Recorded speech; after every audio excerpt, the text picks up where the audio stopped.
Good afternoon, all of you. In last lecture, I have discussed the different staining techniques, then biochemical test, that is IMUIC test. Today, we will see the different types of microscopy or the different types of phase contrast microscopy, then dark field microscopy and electron microscopy. This is the remaining part of unit first, that is microscopy, that is study of microscopy. We will see one by one. First, we will see the introduction to microscope.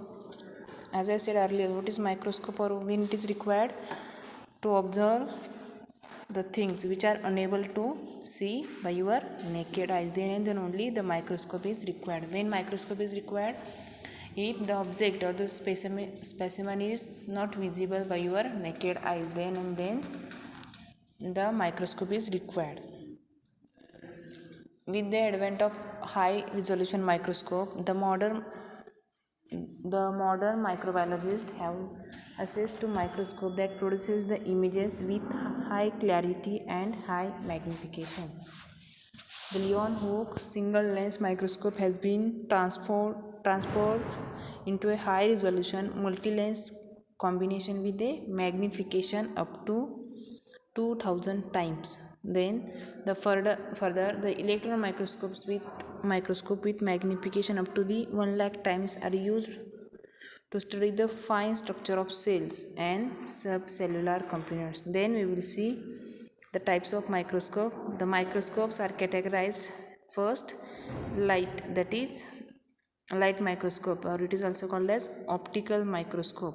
Then second, that is electron microscope. Then yes, light microscope is called as what? Optical microscope. And second, that is electron microscope. The light microscope involves the use of optical lenses and the light radiation. Yes, this light microscope or the optical microscope, it involves what? There is use of optical lenses and the light radiations. The optical microscopes are further categorized as first, polarizing microscope, then reflected light microscope, then first this optical microscope is again categorized. First, polarizing microscope, then reflected light microscope, then bright field microscope, then dark field microscope, phase contrast microscopy, then fluorescence microscopy, and confocal microscope. Yes, what I am saying, these optical microscopes is further categorized as first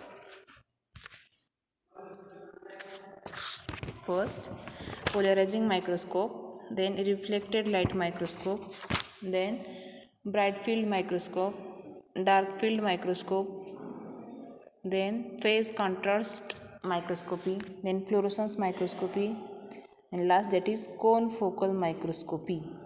It is again divided into stimulated emission depletion microscopy, that is capital STED, stimulated emission depletion microscopy, then laser scanning confocal microscope, then multiphoton microscope, and next, that is three-dimensional optical microscopy. Then this is all about what? Optical microscopy. Next, that is electron microscopy. It is again subdivided into two types. First, that is capital TEM and capital SEM. TEM, it means what? The transmission electron microscopy, that is TEM. And second, SEM, that is scanning electron microscopy. These are the two types of what? Electron microscopy. What are these two types? That is TEM and SEM. TEM stands for transmission electron microscopy and SEM scanning electron microscopy. First, we will see the light. We will see one by one. First, that is light or the optical microscopy. Yes, in this microscope, the light travels as a wave in a crest and troughs. Then the amplitude of the crests and troughs determine the brightness of the light. Yes, in that first, the light travel as a wave in crest and trough. Then the amplitude of this crest and trough determine the brightness of the light. Then the number of times complete wave occur per unit time is called as frequency. So what is frequency? That is the number of times complete wave occur per unit time is called as frequency, and the distance between two consecutive crests is called as wavelength, that is lambda, wavelength of the light. Then the light microscope uses the wavelength in the range of 400 to 700 nanometer make up the visible spectrum. Yes, this light microscope uses what wavelength? That is 400 to 700 nanometer to make up the visible spectrum. While the UV region consists of wavelength ranging from 100 to 385 nanometer. 100 to 385 nanometer. Then for visualizing any object directly by human eye, it involves the incidence and reflection of light in the visual range. Then the microscopes use daylight or light emitted by the incandescent bulb. Then the fluorescent and UV microscope employs the UV radiation. So these are the parts of light microscope. Yes, first eyepiece, then arm, then stage, then coarse adjustment knob, a fine adjustment knob, then base, then here the revolving neck piece, then objective, then stage clips, then diaphragm and light sources. We'll see the functions. We'll see the major parts, the functions of major parts of optical microscopes. What are the parts of optical microscope? Yes, eyepiece, then arm, stage, coarse adjustment knob, fine adjustment knob, then base, then revolving neck piece, then objective, stage clip, diaphragm, then light microscope. Then we will see the functions. First, the light source and condenser. The project a parallel beam of light on the sample of illumination. A condenser gathers the light and concentrate it into a cone of light that illuminates the specimen with uniform intensity over the entire view field. Next, sample stage. The sample is placed on the stage and different parts of the sample can be viewed due to the XY movement capability, that is movement. Then adjustment knob, since the distance between objective and eyepiece is fixed, that is adjustment, and which is achieved by use of adjustment knob. Then objective, it does the main part of magnification and resolve the fine details on the samples. Then eyepiece form a further magnified virtual image which can be observed directly with eyes. Then beam splitter of the camera, it allows the permanent record of real images from the objective be made on a film. Yes, this beam splitter of the camera, it allows the permanent adjustment or allows the permanent record of real images from the objective. Next, we will see the magnification, and second thing, that is resolution. To visualize any tiny object less than 0.1 mm, there is limitation for unaided human eyes. Then to see the microorganism much smaller than 0.1 mm, system is required for convex lenses. Then when parallel rays pass through this convex lens, they get converged at a point called as focal length, that is f of the lens. Hence the lens with shorter focal length, we will have higher magnification power. Yes, what I am saying, now when parallel rays pass through this convex lens, they get converged at a point which is called as focal length, that is f of the lens. Hence from that we can observe the length with shorter focal length will have higher magnification power. Then in compound microscope it will be, that is 10x, f is equal to 60 mm, then 40x, Yes, keep in mind this value for compound microscope. It will be, that is 10x f is equal to 16 mm. Then 40x, for 40x f is equal to 4 mm, and for 100x f is equal to 1.8 mm.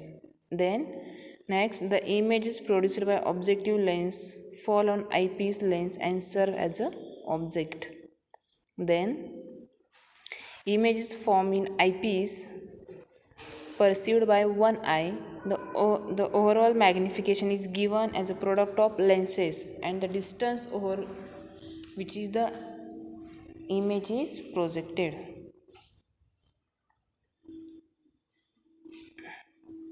Yes, this is all about magnification. Then second, that is resolution, the ability to see the two close object as a two distinct object called as resolution. So what is resolution?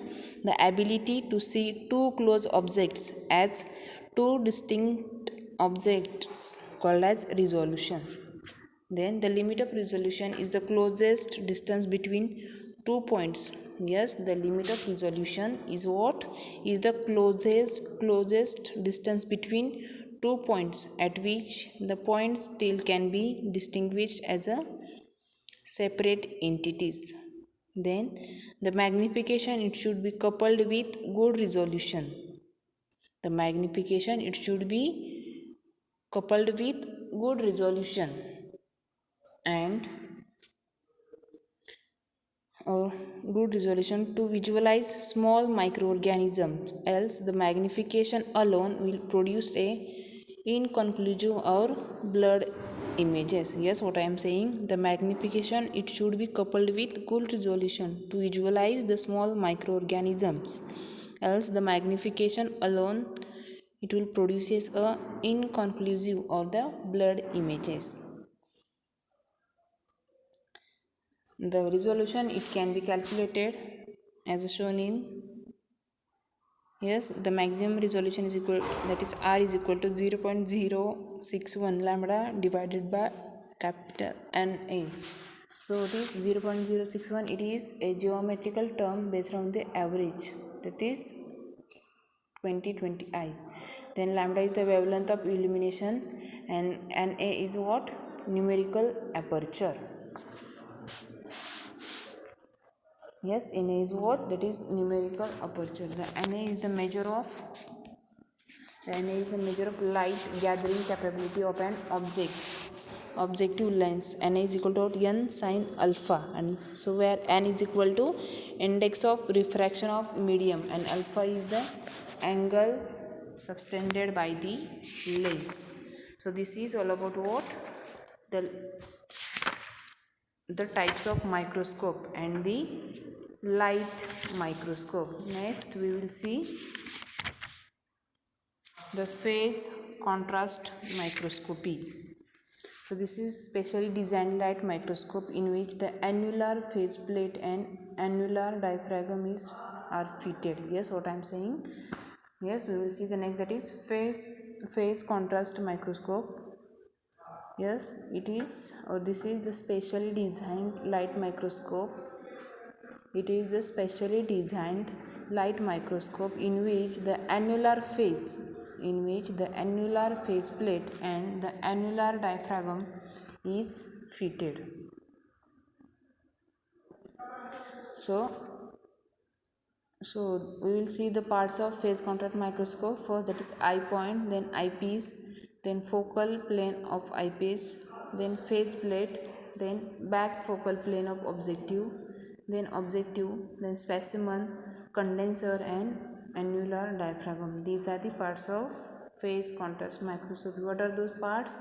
Eye point, then eyepiece, focal plane of eyepiece, then faceplate, back focal plane of objective, then specimen, condenser and annular diaphragm. We will see the principle.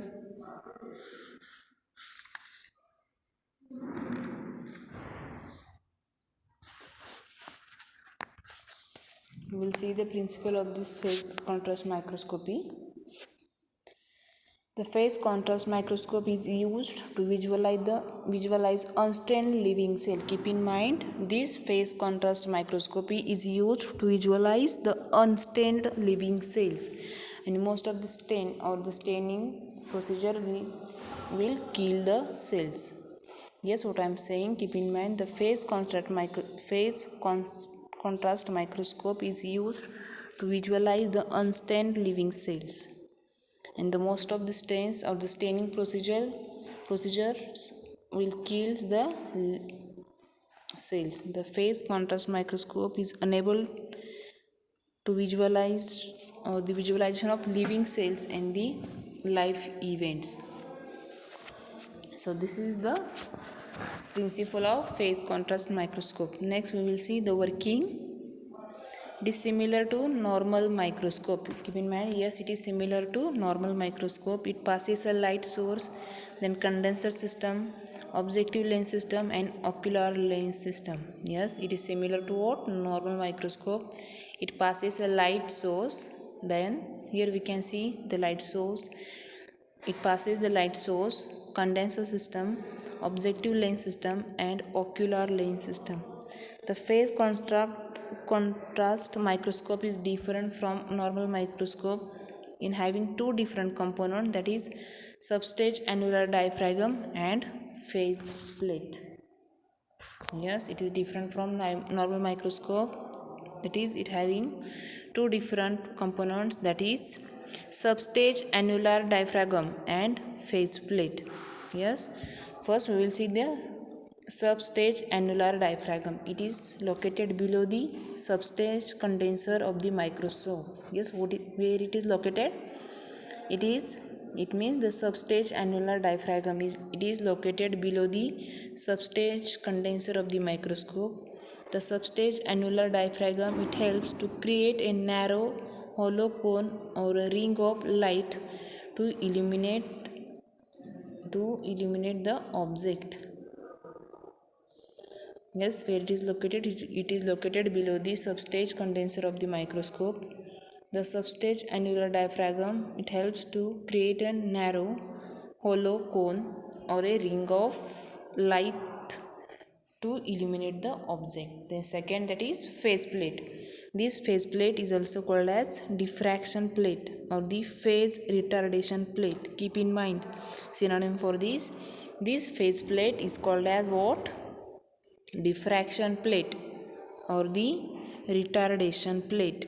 This phase plate is called as diffraction plate or the phase retardation plate, and where it is located? It is located at the back focal plane of the objective lens. Where it is located? It is located at the back focal plane of the objective.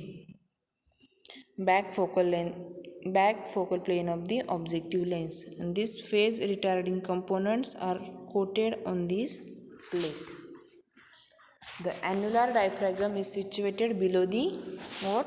It is annular diaphragm is situated below the condenser, and it is made up of what? Circular disc having a circular annular groove.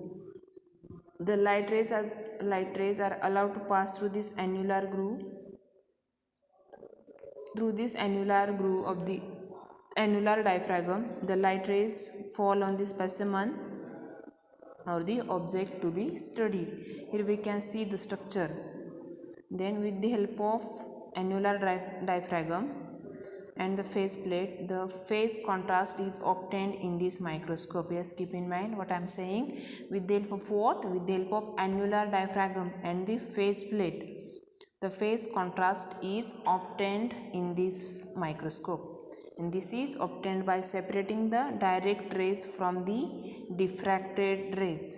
Yes, this is obtained by separating what? By separating the direct rays from the diffracted rays, and the direct light rays pass through the annular groove, whereas the diffracted rays are passed through the region outside the groove. Yes, keep in mind what I am saying. The direct light rays are passed through what? Pass through the annular groove, and whereas the diffracted light rays are passed through the region outside the groove. Yes, then the depending upon the different refractive indices of different cell component, the object to be studied, and it shows the different degree of contrast in this microscope. Yes, it is depend upon what? Different in refractive indices or refractive index. Then, so this is all about what? Principle and working. Next, we will see the applications. First, that is the actual process of mitosis and the meiosis in living cell. Then second, the actual effect of several chemicals on the living cells. Then next, the behavior of several microscopic organisms, for example protozoans, towards the various chemicals and the various chemical and physical factors. And last, it processes related to permeability of plasma membrane. This is all about what? Applications. Then we will see the advantages. First, the capacity to observe the living cell, and such as the ability to examine the cell in natural state. First advantage, the capacity to observe the what? Observe the living cells, and such as the ability to examine the cells in natural state. Then it is ideal for studying and interpreting the thin specimen. Second advantage, it is ideal for studying and interpreting the thin specimen. Then next, ability to combine with other means of observation such as fluorescence. Next, the modern phase contrast microscope with CCDs or CMS, that is computer devices, can capture photo and the video images. Next, the disadvantages. The annuli of the rings limit the aperture to some extent, which decreases the resolution. Now, what is disadvantage? The annuli of the ring limit aperture to some extent, and which decreases the resolution. Next disadvantage. This method of observation is not ideal for thick microorganism or the particles. Next disadvantage. What is disadvantage? This method of observation is not ideal for thick microorganism or the particles. Next, the thick specimens can appear distorted. Yes, thick specimens can appear distorted. And last disadvantage,